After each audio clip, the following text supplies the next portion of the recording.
when the zombies rose again.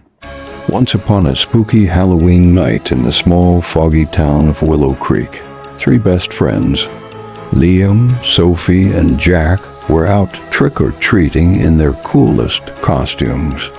Liam was a vampire, Sophie was a witch, and Jack was a pirate with a glowing plastic sword. After collecting loads of candy, Jack had a wild idea. "Let's take a selfie in the graveyard. It'll be so creepy, maybe even go viral," Sophie gasped. "The graveyard at night? That's insane." Liam laughed, showing his plastic vampire teeth. "Come on, Sophie. It's just stones and dirt. What could happen?" So the three friends tiptoed through the fog toward Willow Creek Cemetery, the oldest and creepiest place in town. The gate creaked as they pushed it open, and an eerie wind whispered through the trees. They posed in front of a giant gravestone. Jack stepped back to get the perfect angle for the photo, and suddenly the ground cracked under his foot. "Guys, something's moving down there." Before they could run, a rotting hand shot out of the ground, then another, and then a zombie pulled itself up from the grave. It had hollow eyes, green skin, and old rags for clothes. Sophie screamed, "That's not a joke zombie." Liam dropped his candy bucket. "That thing's real." The ground all around them started to rumble. More zombies were rising. One by one, the graves cracked open. 10, 20, maybe 30 zombies climbed out and started moaning, "Brian's."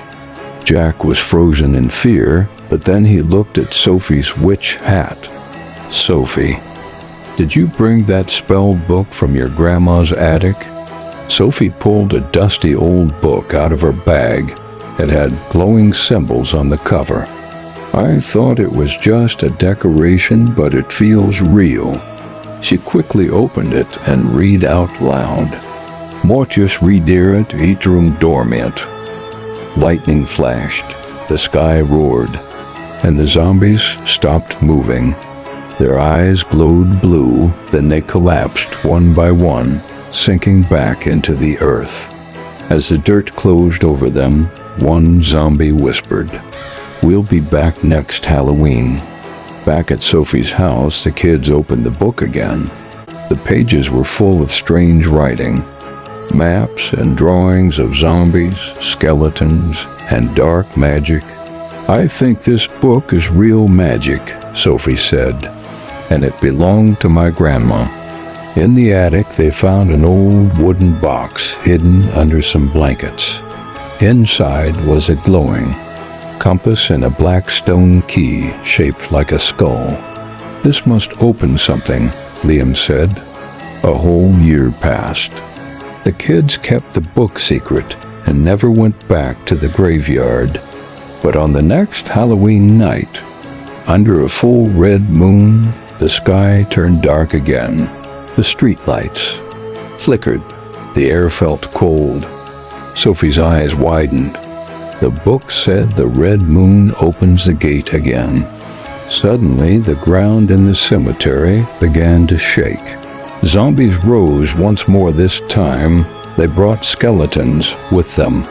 "The seal is broken," Jack shouted. The kids ran to the cemetery with the spellbook, the compass, and the black key. The compass spun wildly, then pointed to a spot in the center of the graveyard. There they found a stone door hidden in the ground, the true zombie gate.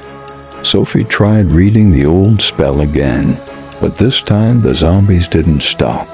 "It's not working," she cried. Jack shoved the black key into a slot on the stone. The compass lit up and glowed bright green. Sophie shouted the final spell, "Somnus Eternum, horde clausus, eternal sleep, seal the gate." The stone door glowed, and all the zombies howled as they were sucked back underground. The gate closed with a loud boom. The graveyard fell silent. The next morning, everything seemed normal in Willow Creek. No one believed the kids again, but they knew the truth. Sophie put the book back in her drawer. The compass and the key were now dark and still. But on the last page of the spellbook, a new message had appeared. The gate is closed, but not forever.